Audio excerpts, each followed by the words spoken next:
I love Jamal, but it's like loving a cousin. Safe, dependable, not the kind of love you actually want to build a whole life around. Girl, I stay for the credit score, the house.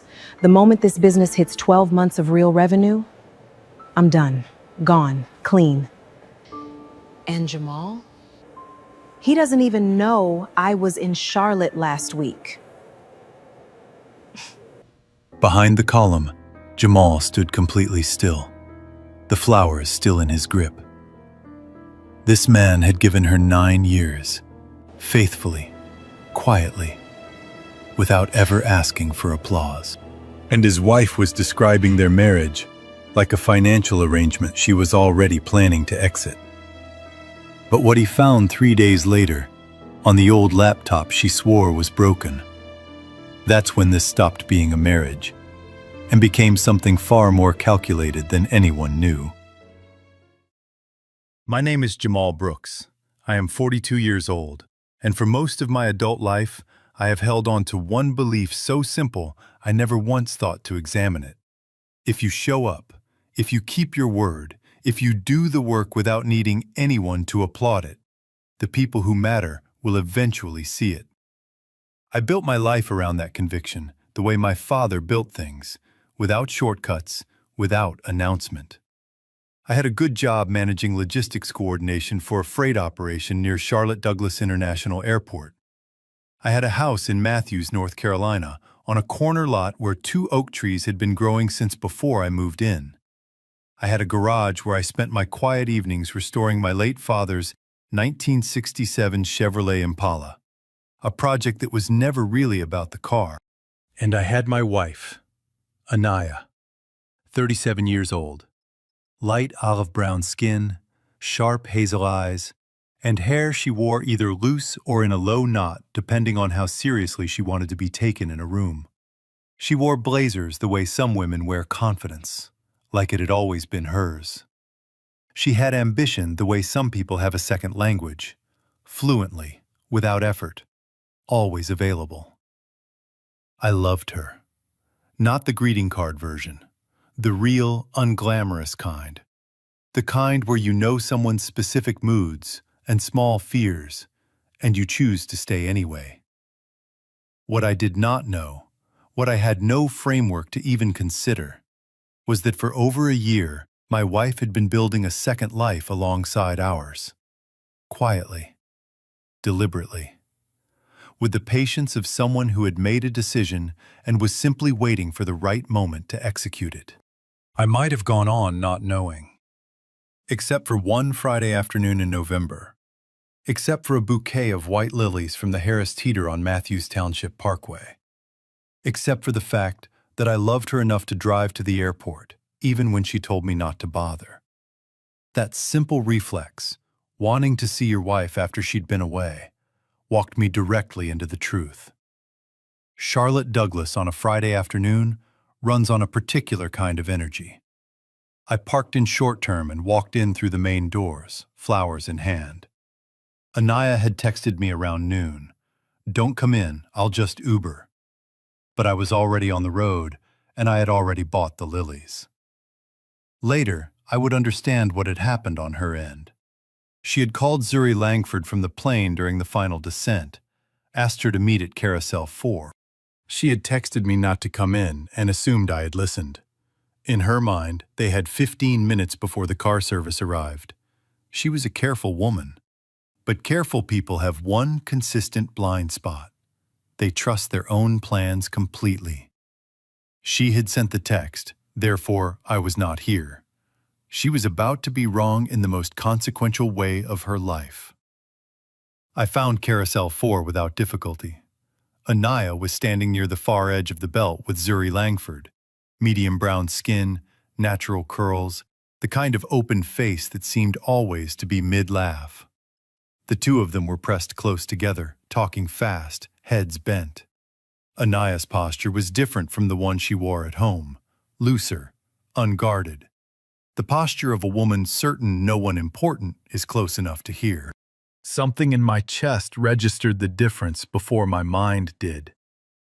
I stepped behind one of those wide advertising columns near the wall and stood completely still. Then I reached into my jacket pocket, opened the voice memo app on my phone, and pressed record. Her first sentence landed like a shift in air pressure. I love Jamal, but it's like loving a cousin. Safe, dependable, but not the kind of love you want to build a whole life around. Zuri gave a small laugh. Not surprised. Familiar. The laugh of someone who had heard this before. I stay because of stability, Anaya continued, her voice steady and almost businesslike. His credit score. The house. Once the Langford Collective has 12 solid months of real revenue, I'm gone. Clean. Derek understands me in a way Jamal never has. He makes me feel like I'm actually alive. Derek. Then, easy and unhurried. He doesn't even know I was in Charlotte last week. He still thinks the whole trip was Los Angeles. The carousel turned. Bags dropped onto the belt. The world continued its ordinary Friday business. I looked down at the white lilies in my hand. I set them gently against the base of the column. Then I pressed stop, put the phone in my pocket, and walked out the way I came in. Steady pace. No one looked at me twice. On the drive back on Providence Road, the rain fell light and unhurried against the windshield. I did not turn on the radio. After a long time, I said one sentence to the empty truck. So, you've been planning this for a long time.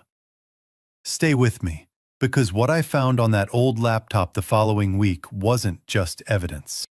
It was the moment I understood exactly how many people already knew, and how long they had all been watching me not know. I have heard people describe the moment they discover a betrayal as a collapse. Everything giving way at once, all of it coming down together. That is not how it happened for me. For me, it was more like a photograph developing in a darkroom. Shapes becoming outlines, outlines becoming faces, until what had always existed in that image was finally visible. And once you can see it clearly, you cannot unsee it. Not for a single moment of any day that follows. I drove home that Friday evening and cooked dinner. Chicken and rice, simple. I set the table for two. When Anaya came through the door 40 minutes later, I asked her how Los Angeles was. She told me, fluently, convincingly, with the easy detail of someone who has rehearsed a story until the telling becomes its own memory. She smiled. She asked about my week. She leaned against the counter the way she had for 9 years. I listened. I nodded. I said, "I'm glad you're home." I meant it in some old and tired and still true way. But I was also, for the first time in our marriage, watching her. Every reassuring memory becomes a question. Every warm moment becomes evidence to re-examine.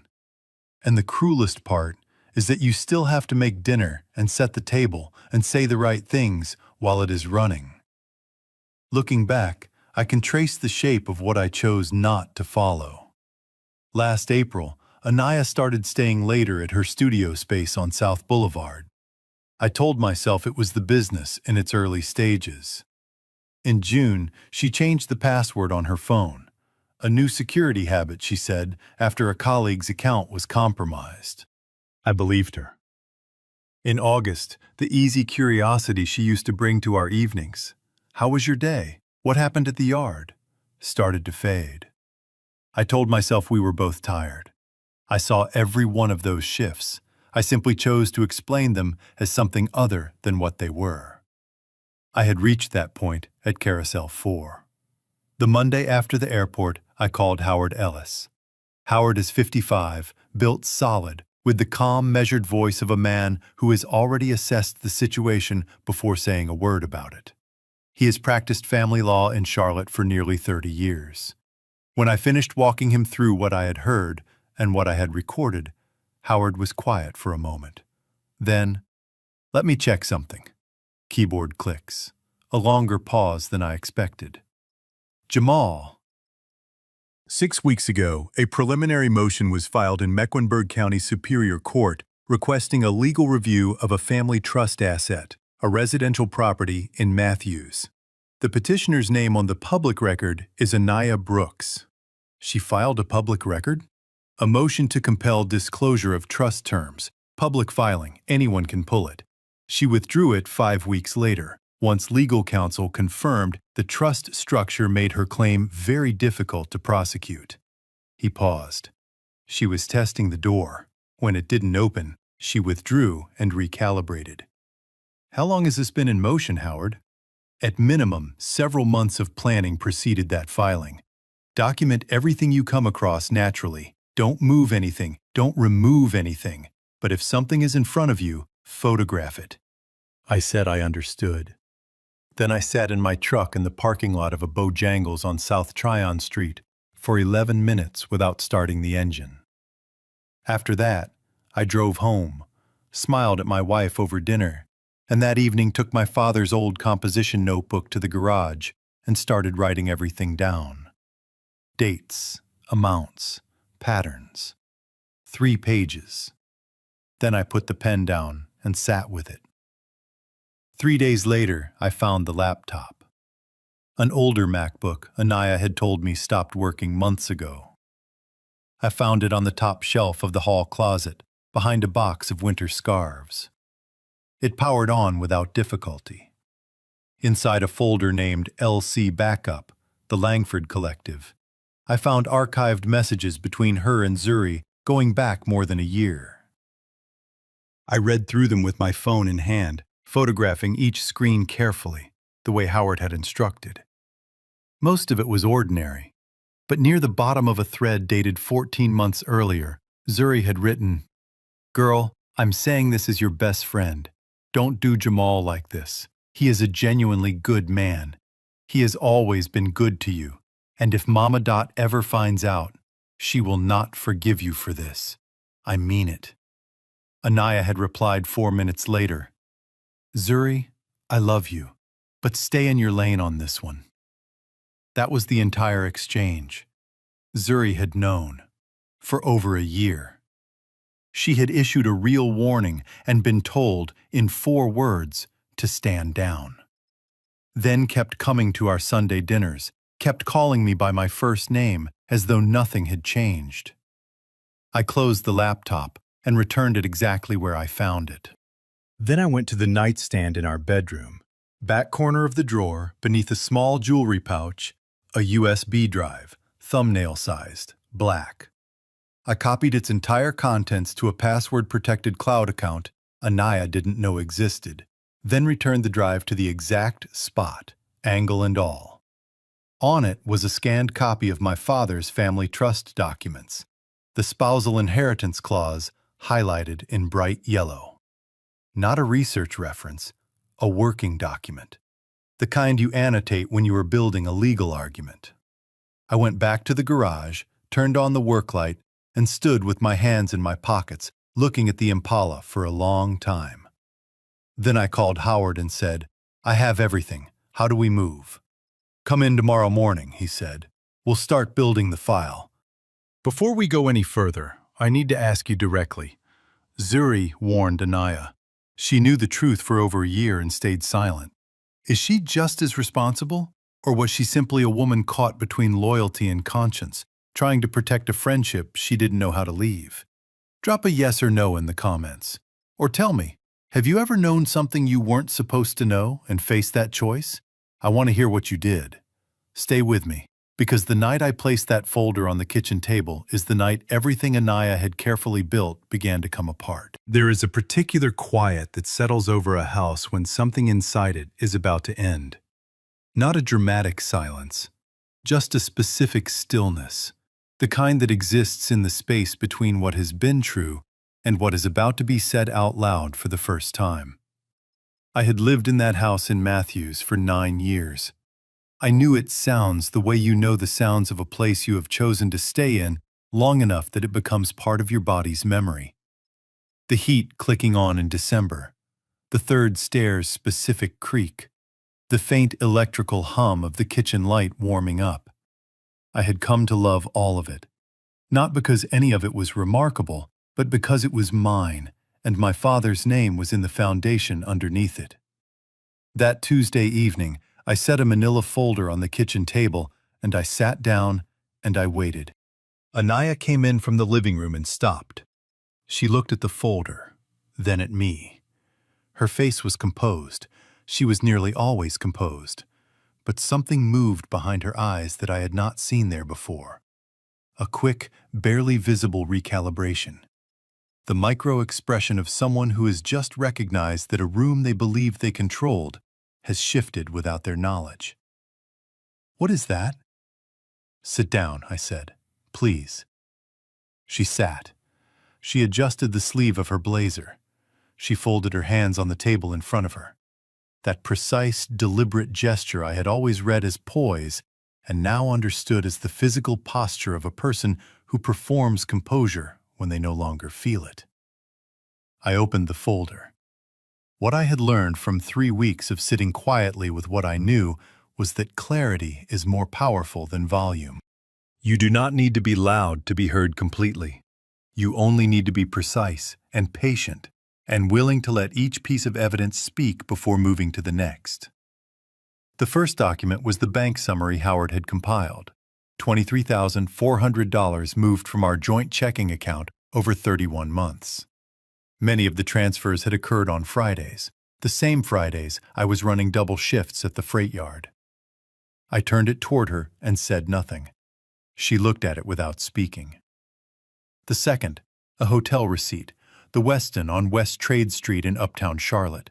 Single room, 2 nights, charged to a card in her name.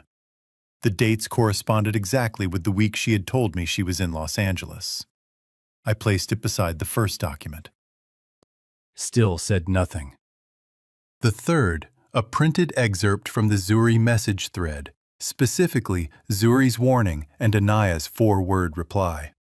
I had printed only that exchange, not to dramatize, but because it established one fact that mattered more than all the others. Someone who genuinely loved her had looked her in the face and told her to stop, and she had chosen not to.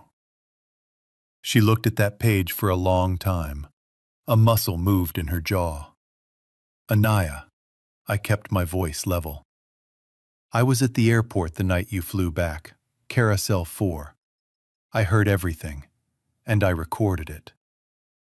The color left her face in a way I had never witnessed before. Not a flush, an actual draining, as though something had been switched off behind her eyes. "Jamal, you told Zuri you stay with me for the credit score. For stability. That once the Langford Collective had 12 months of real revenue, you would be gone." I paused. "Those are your exact words. I'm not interpreting them." She tried to speak and stopped. Tried again. Stopped again. "The hotel receipt is from the same week as Los Angeles." Silence. "There's a public court filing in Mecklenburg County with your name on it, a motion to review the family trust. You withdrew it 5 weeks after filing when you realized the structure wasn't what you thought it was.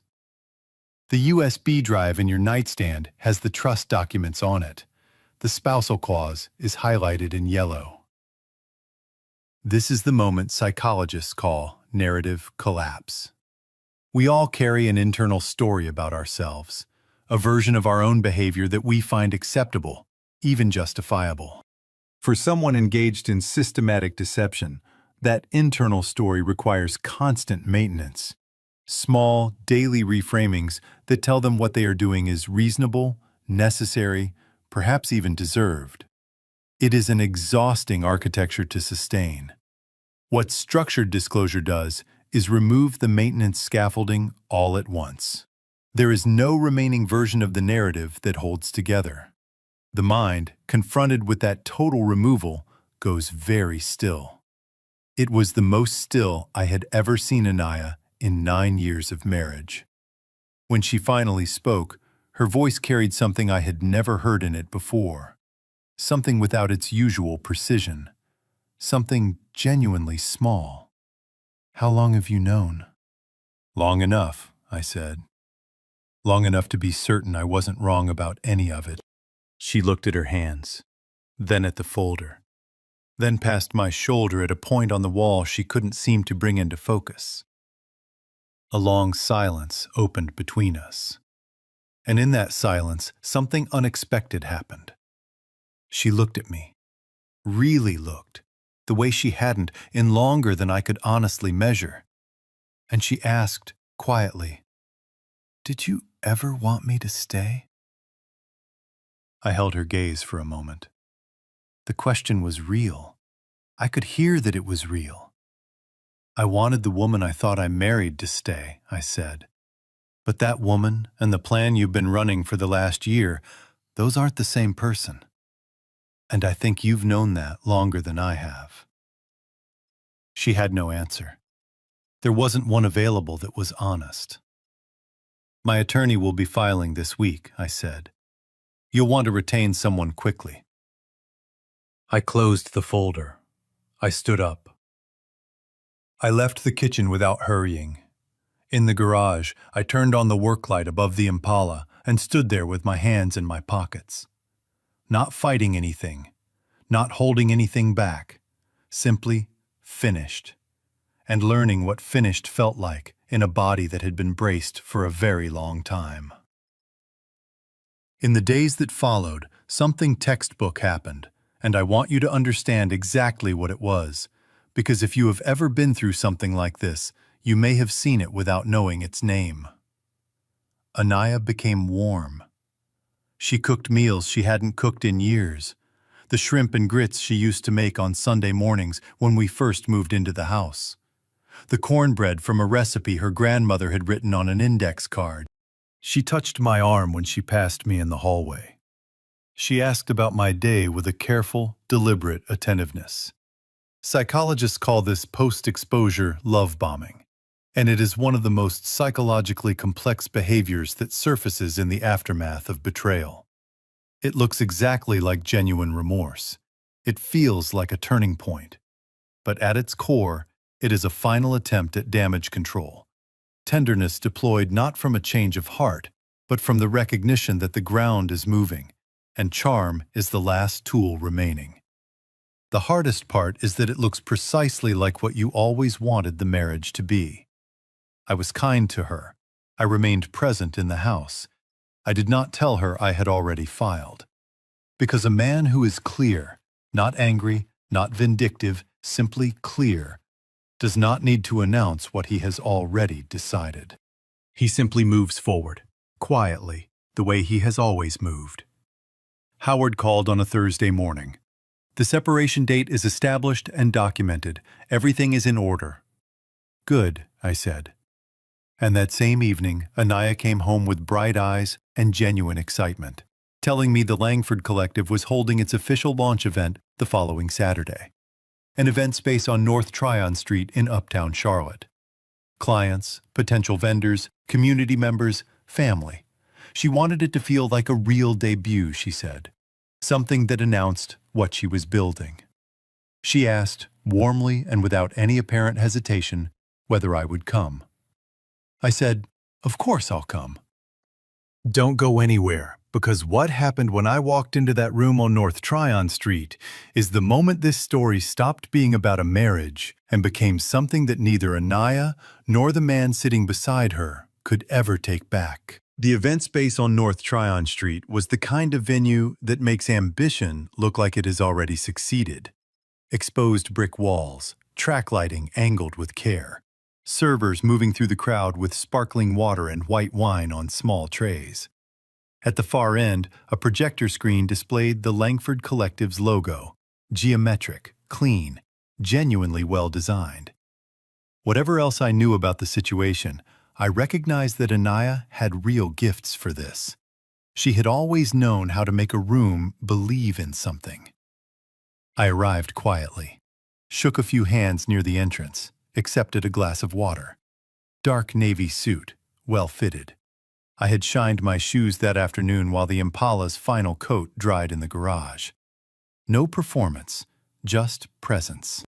I read the room quickly, the way you read any space you have entered with a purpose. Derek Whitaker was near the far wall, working a small cluster of guests with practiced ease. Slim vest, silver threading at his temples, the particular smile of a man who had discovered early that charm could open most rooms. He didn't look at me when I walked in. If he recognized me, he chose not to show it. Anaya was at the front, moving through the crowd with fluid, executive warmth. Every gesture calibrated. Hair down, she wore the blazer she had bought specifically for presentations, the structured one in deep burgundy that she believed made her look both serious and approachable. She had always been right about that. And in the third row of chairs, seated with the particular stillness of a woman who occupies space entirely by intention, was Celeste Langford. 68 years old, silver-white hair worn close and neat, pearl earrings she had worn to every occasion that carried meaning in her life. A face that held the particular authority of someone who has spent decades watching people carefully and has rarely been wrong about what they were actually doing. She met my eyes when I walked past her row. She nodded once, not warmly, not coldly, deliberately. The nod of a woman who had already made several assessments and was waiting to see whether the evening confirmed them. I nodded back. I found a position near the side wall with a clear sightline to the front of the room, and I waited. I want to take a moment here to explain why Celeste Langford mattered, not only as Anaya's mother, but as a specific and significant force in what was about to happen. Sociologists who study community-embedded families use the term reputational anchor to describe individuals whose standing is so established and whose public identity is so thoroughly built around specific values that their response to a breach carries weight far beyond their personal opinion. Celeste had spent 40 years building something real in this part of Charlotte. Her name held meaning at charitable fundraisers, on the boards of 2 community nonprofits, in the pews of her church, where people who had known her for decades trusted her judgment without needing to verify it. When she spoke publicly, rooms listened, not because of volume, but because of 4 decades of absolute consistency. She had said it plainly, more than once, at more than one community gathering over the years. Everything else you lose in this life, you can find your way back from. Your honor is the only thing that, once you give it away, you cannot buy back. Anaya had grown up hearing those words. She had simply calculated that her mother's loyalty to family would outweigh her principles when the moment came. That calculation was the most consequential error she made in an evening that would be defined by its errors. Anaya took the microphone at 7:30. She spoke for 12 minutes about vision, about what the Langford Collective was built to do for the communities she had grown up watching be overlooked, about the years of preparation that had gone into reaching this room, about what it meant to finally be here. She was compelling, fully present in the way speakers are when they genuinely believe in the moment they have constructed for themselves. The applause that followed was real and warm. The MC invited brief remarks from family and friends in attendance. I raised my hand. Anaya saw me. She smiled, the public smile, gracious and assured, and gestured me forward with complete openness. She had every reason to feel confident. I was the steady husband, the reliable man, the one who always showed up. She was right about that last part. I stood near the back wall for a moment before walking forward, and I looked around the room one more time. The vendors, the potential clients, a woman from a West Charlotte neighborhood association who had come because she believed in what Anaya said she was building. People who were preparing to invest their trust, their professional time, their community credibility into a narrative I knew had been constructed on a foundation that did not exist. I was not doing what I was about to do for myself. My own life was already decided. I had already filed. My own peace was not in question. But these people, they were about to build something on top of a story they had not been given the full version of. And if I walked out without saying anything, The only version they would ever receive would be hers. I walked to the microphone. I thanked the room. I acknowledged the genuine effort that had gone into the evening. Then I said there was something I had been carrying for a while, and that the people gathered here, family, clients, partners, community, deserved to hear it directly from me. I reached into my jacket pocket and pressed play. What I did at that microphone has a name in behavioral research: public accountability disclosure. One of the most psychologically significant acts available in cases of systematic, long-term deception. Private confrontation, as I had done at the kitchen table, addresses the relationship between two people. Public disclosure addresses the narrative a person has built for the world. For someone whose professional credibility, family standing, and community identity rest on a carefully constructed false story, public disclosure is not simply embarrassing. It is structurally destabilizing in a way that no private conversation can replicate. The room becomes the witness. The recording becomes testimony that no subsequent reframing can reach. The first sounds from the phone were ambient, the baggage claim level at Charlotte Douglas, the soft, rolling friction of luggage wheels on tile, the low mechanical hum of the carousel. Then her voice, clear, unguarded, completely unaware of being preserved. I love Jamal, but it's like loving a cousin, safe, dependable, but not the kind of love you want to build a whole life around. The room shifted. I felt it before I saw it, that specific collective transition from social ease into complete, suspended stillness. Zuri's voice, soft, a knowing laugh. I stay because of stability, his credit score, the house. Once the Langford Collective hits 12 months of real revenue, I'm gone, clean. Derek understands me in a way Jamal never has. Someone in the middle rows stopped moving entirely. A server near the side wall stood motionless, a tray held at chest height. And then the section none of them had heard, the part I had kept specifically for this room. I've already done the prep work. If I need to, I'll challenge the family trust. And Mama? A small, private laugh. Mama will understand once I explain it. She always comes around. I pressed stop. 3 full seconds of silence. The kind of silence that is not quiet at all. Then, from the third row, Celeste Langford stood up. She was not a physically imposing woman, but standing in that room, in that moment, she occupied every inch of it, the way genuine moral authority does, without requiring announcement or volume. She straightened the lapel of her jacket with one deliberate motion. She looked at her daughter across the length of that room with an expression I will not try to improve upon, because there is no language precise enough for what it carried. When she spoke, her voice did not waver, did not rise. It simply carried, clean and clear to every corner of that brick room.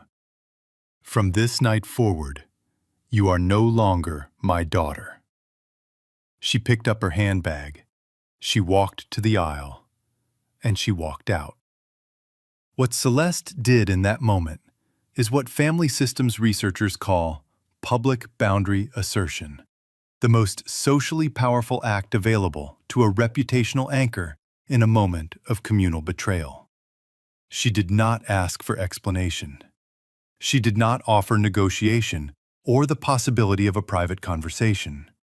She stated a conclusion, enacted it in front of witnesses, and removed herself.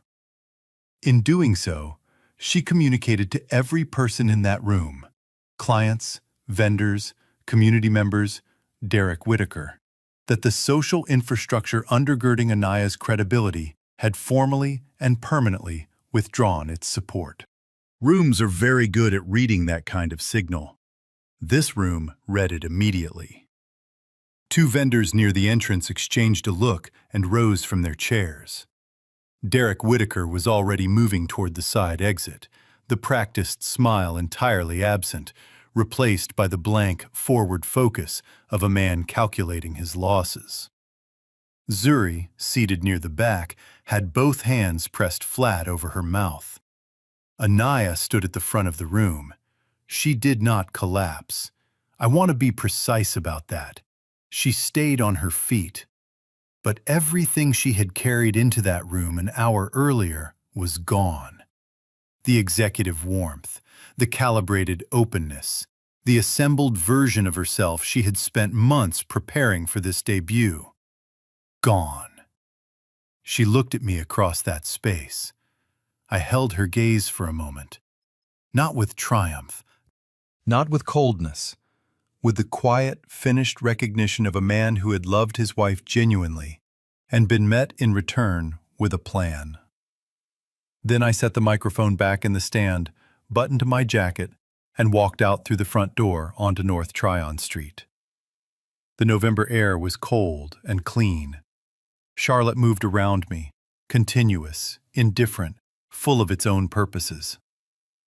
I had parked 2 streets over. I walked there at my normal pace. I did not feel triumphant. That is the truth. I felt finished. And finished, I had learned, is a different thing entirely. Quieter than triumph, and more durable. Stay right there, because the months that followed that night will show you exactly what it costs to build your future on another person's loyalty while planning to discard them the moment they've served their purpose. North Carolina law requires that a married couple live separately for 1 full year before a court will grant a divorce. The night after the kitchen table confrontation, I moved my things to the spare bedroom. Howard noted the date and time. That was the clock starting, not with a dramatic announcement, not with a scene. Just a man carrying his clothes down the hall and closing a door quietly behind him. Howard filed that date as the official start of our separation. Everything that followed was built on that foundation. The separation year was not what I had imagined difficulty would look like. It was quieter than that. It was 2 people living inside a structure that had already ended, maintaining the practical shape of a household for the purpose of legal process and paperwork. Anaya spent most of her time at the studio space on South Boulevard, building what she was building. I went to work. I went to the garage. I went to the community center on Thursday evenings. The house held both of us in it without drama, the way a house does when the people inside it have already made their decisions and are simply waiting for the calendar to catch up. When the 12 months were complete, Howard filed. The proceedings moved with surprising efficiency after that, because the documentation was thorough, the trust structure was sound, and Anaya's own attorney, once he reviewed the full evidence file, advised her that a contested proceeding would cost significantly more than it could realistically recover. She signed. I signed. It was done. There is a psychological experience that follows the resolution of long-term betrayal, and it deserves to be named, because most people who have lived through something like this lack language for what they feel afterward, and the absence of language makes it harder to move through. Researchers call it post-betrayal identity reconstruction, the slow, disorienting work of rebuilding a sense of self that was partly organized around a relationship that turned out to be built on false premises. It is not simply grief, though grief is woven through it. It is the deeper, stranger work of determining which parts of who you became inside that marriage were genuinely yours, and which parts were shaped by a context that no longer exists. For me, that work happened mostly in a garage. With a 1967 Chevrolet Impala, my father's tools, and the particular silence of a space where nothing needed to be explained or managed or performed. That kind of quiet, hands-on labor is not a retreat from processing. It is a form of it. You are rebuilding something real and tangible while something internal rebuilds alongside it, following the same patient logic. The Langford Collective closed 4 months after the launch event on North Tryon Street. I heard it from a neighbor one morning in passing, the casual way neighborhood news travels. 2 of the vendors who had been in early partnership discussions had made their decision in real time on that Saturday evening and had not revisited it. Word travels efficiently in professional communities, especially smaller ones where reputation functions as currency and where people remember clearly what they witnessed with their own eyes. Derek Whitaker lost a significant logistics contract with a distribution firm in the south end of Charlotte. I had no involvement in that outcome. Some consequences do not require engineering. They follow from behavior, the way water finds its level. Not immediately, not dramatically, but with a quiet inevitability that cannot be negotiated around. I did not track any of this with particular attention. When I heard about it, it registered, and then I went back to what I was doing. The genuine marker of recovery is not satisfaction at someone else's losses. It is the peaceful indifference of a person whose own life has become engaging again on its own terms. I was moving toward that, day by day, in the only way I knew how to move toward anything, steadily, without announcement. Zuri Langford came to my door on an afternoon in late March. I had sensed, in a quiet way, that she eventually would. She was not a woman built for the long-term weight of sustained silence. Her conscience was genuine, not convenient, not selective. And genuine consciences do not stay quiet indefinitely. They find their way to the surface eventually. She stood on my front porch with her hands folded in front of her. She told me she owed me an apology, that she had known more than she ever said, and for longer than she had let on, that she had been carrying the weight of that silence ever since the night of the launch event, when she had sat in the back of that room with her hands over her mouth and understood fully, for the first time, the cost of what she had chosen not to do. She told me that after that evening, her friendship with Anaya had ended. Not dramatically, simply dissolved, the way things dissolve when the pretense holding them together is finally gone. She told me her family had heard what happened. She told me she was sorry. I listened to all of it. "Zuri," I said, "I appreciate you coming. I mean that." She waited. "But I don't need to hear more of it," I said, quietly, without any edge in it. "What happened, happened. You made the choices you made, she made hers, I made mine. We've all landed where we've landed. And you came here, which matters. But I'm done looking backward." She nodded. Her eyes were bright in the way eyes get when tears are close, but the person is holding them back by will. "I hope you find what you're looking for," I said. And I meant it. Not as a dismissal, as a genuine wish for someone who had clearly been carrying something heavy and had finally decided to put part of it down. I closed the door gently, and I went back to the garage. Not with coldness, with completion. A week after Zuri's visit, a vendor who had been in early discussions with Anaya's business sent me a text. Someone I had met briefly at an industry conference the previous spring. He said he had heard things early on that caused him to question my professional character. He said he now understood that had been wrong, and he hoped there might be a way to make it right professionally if I was open to it. I read it twice. I set the phone face down on the workbench. My professional reputation had never rested on what people said about me in rooms I wasn't in.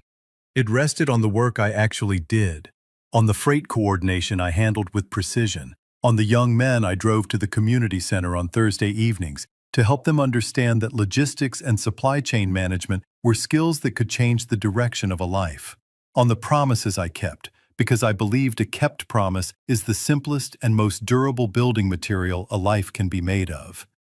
None of that had shifted. None of it needed external repair. It only needed to be continued. I turned the phone over. I went back to the Impala. It was almost done. I could hear it in the engine's voice, settled and even, like something that had finally remembered what it was built to do. Don't go anywhere, because what happened on an ordinary April morning in that garage is the moment I understood that some things don't end simply because you've decided you are finished with them. The morning I finished the Impala, Charlotte offered the kind of April day that feels less like weather and more like a deliberate gift.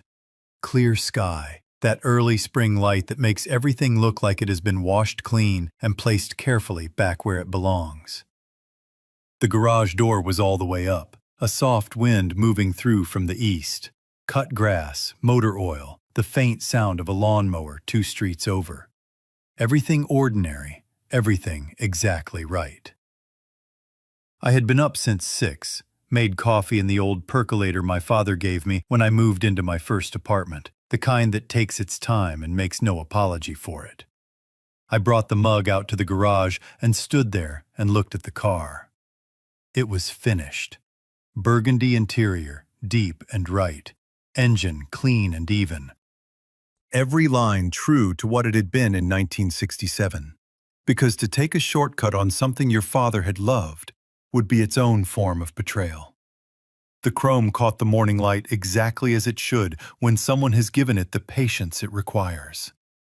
My father would have walked around it once, slowly, said almost nothing, then offered one nod, the nod that contained everything it needed to, without needing to be anything more. I was thinking about that nod when my phone buzzed on the workbench. An unfamiliar number, Charlotte area code. I almost let it go to voicemail. I had been sitting inside the earned kind of quiet that morning, the kind that arrives when you have come through something real and your body is just beginning to understand that you are going to be genuinely fine. But I answered. Jamal. Howard Ellis. That preloading tone he used when the next sentence required your full attention. 4 days after the launch event, Anaya filed a formal motion to challenge the family trust under a spousal interest framework. I set my coffee down. 4 days after? Filed the following Thursday. When the business collapsed and the relationship with Whitaker ended in the same week, the trust became the last remaining asset worth pursuing. She reached for the one thing she had been studying from the beginning. A pause. The motion is not strong. Your father's attorney was exceptionally thorough. But it requires a formal response. Can you come in Thursday? Researchers who study what they call desperate asset pursuit find it is less about the asset itself and more about the need to retain some form of agency when all other forms have been removed. When everything else is gone, the last legal claim becomes the last thing a person can control.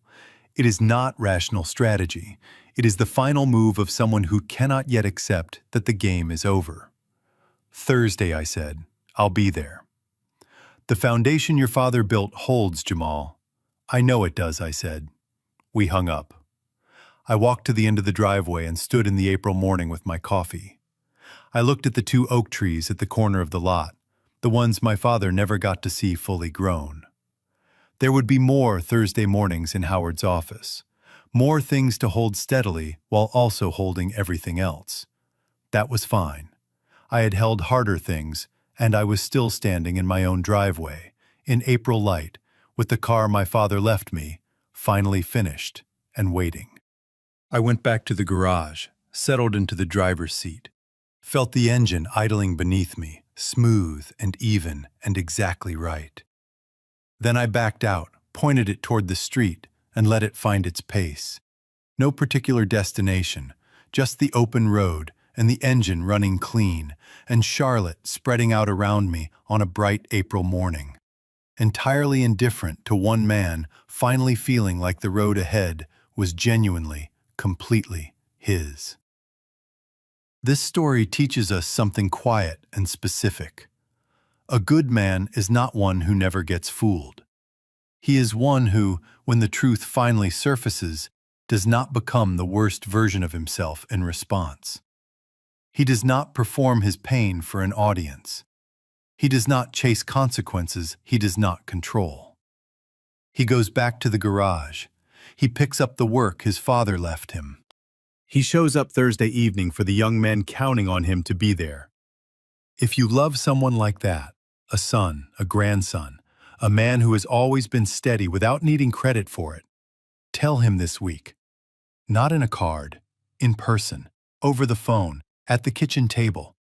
Tell him specifically, I see how you carry yourself. I see what it costs, and I am proud of you. Those words, said plainly, cost nothing, and they are worth everything. These scripts are born from genuine human creativity and a desire to confront social truths.